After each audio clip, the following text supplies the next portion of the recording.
कि ये लोग बस सीता के पति का नाम ले लेके नीता के पति का काम कर रहे हैं। क्या छात्रों का आंदोलन अब अपने मूल उद्देश्य से भटक गया है? क्या शिक्षा, रोजगार और युवाओं के भविष्य की लड़ाई लड़ने वाला मंच अब धर्म और जाति की बहस का केंद्र बनता जा रहा है? और सबसे बड़ा सवाल, अगर किसी मंच से करोड़ों लोगों की आस्था का ठेस पहुंचाने वाली बातें कही जाए तो उसकी जिम्मेदारी किसकी होगी? आखिर क्यों बार बार हिंदू आस्था से जुड़े विषय की विवादों में दिखाई देते हैं?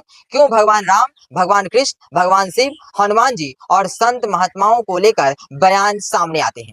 क्या यह सिर्फ संयोग है या इसके पीछे कोई सोच काम कर रही है? और अगर यही भाषा किसी दूसरे धर्म के पूजनीय प्रतीकों के लिए इस्तेमाल किया जाए तो क्या वही लोग उतनी ही सहजता से उसे स्वीकार करेंगे? यही वे सवाल है जिन पर आज पूरे देश में बहस हो रही है। नमस्कार, मैं हूं आनंद और आप देख रहे हैं पब्लिक कंटेंट। आज बात किसी धर्म के खिलाफ नहीं और न ही किसी समुदाय को निशाना बनाने की है। आज बात उस आंदोलन की है जो छात्रों के भविष्य, शिक्षा व्यवस्था, नीट पेपर लीक और रोजगार जैसे मुद्दों को लेकर शुरू हुआ था, लेकिन अब सोशल मीडिया पर बिल्कुल अलग कारणों से चर्चा में है। दिल्ली के जंतर मंतर से शुरू हुए इस आंदोलन को देश भर के लाखों छात्रों और नागरिकों का समर्थन मिला। इसी मंच से सोनम वांगचुक भी अपनी मांगों को लेकर भूख हड़ताल पर बैठे, जिनके स्वास्थ्य को लेकर पूरे देश में चिंता जताई गई। लेकिन जैसे जैसे समय बीता, आंदोलन से जुड़े कुछ वीडियो सोशल मीडिया पर वायरल होते गए। उसके बाद बहस का केंद्र शिक्षा नहीं बल्कि धर्म और जाति बन गई। सबसे पहले कॉमेडियन कुणाल कामरा का वह बयान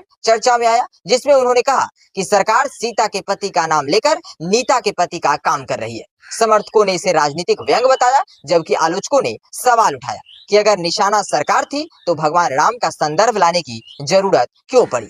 यही से पहला बड़ा सवाल खड़ा होता है कि क्या राजनीतिक व्यंग्य के नाम पर करोड़ों लोगों की धार्मिक आस्था के बीच में लाना उचित है? इसके बाद इसी मंच से फैज अहमद फैज की मशहूर नज्म बस नाम रहेगा अल्लाह का भी प्रस्तुत की गई। इस नज्म का अपना साहित्यिक और ऐतिहासिक महत्व है, लेकिन सोशल मीडिया पर कई लोगों ने सवाल उठाया कि जब एक धर्म से जुड़े प्रतीकों की बात आती है तो मंच पर सम्मान और गंभीरता दिखाई देती है, जबकि दूसरे धर्म के पूजनीय प्रतीकों पर व्यंग और सहजता से स्वीकार कर लिया जाता है।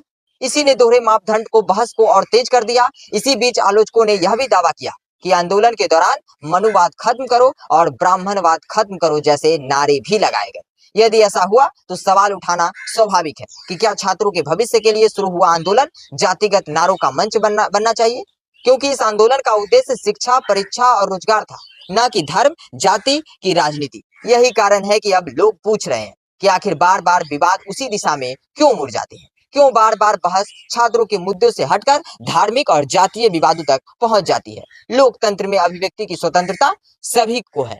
सरकार की आलोचना भी होनी चाहिए, व्यंग भी होना चाहिए और सवाल भी पूछे जाने चाहिए, लेकिन इसी लोकतंत्र में हर धर्म और हर आस्था का सम्मान भी उतना ही आवश्यक है।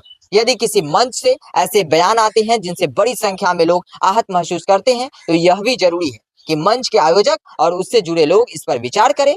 कहीं इससे आंदोलन का मूल उद्देश्य तो कमजोर नहीं पड़ रहा, क्योंकि सबसे बड़ा नुकसान आखिर किसका हो रहा?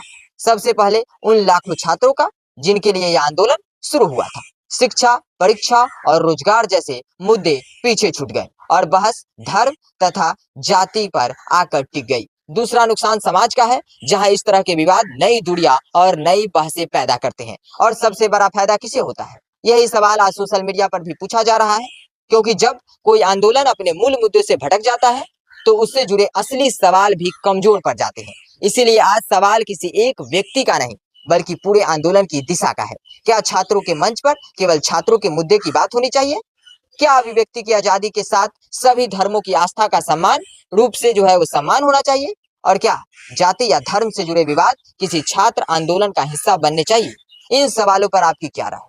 कमेंट करके अपनी राय दीजिएगा। जिस तरीके से आंदोलन में वो जाति, कभी धर्म को लेकर वो टिप्पणियां की जाती है, इस पर आपकी क्या राय है, ये भी कमेंट करके जानकारी दे दीजिएगा। वीडियो पसंद आई तो वीडियो को लाइक कीजिएगा, चैनल पे नए हैं तो चैनल को सब्सक्राइब कर लीजिएगा। फिलहाल दीजिए इजाजत, मिलते हैं किसी और वीडियो में।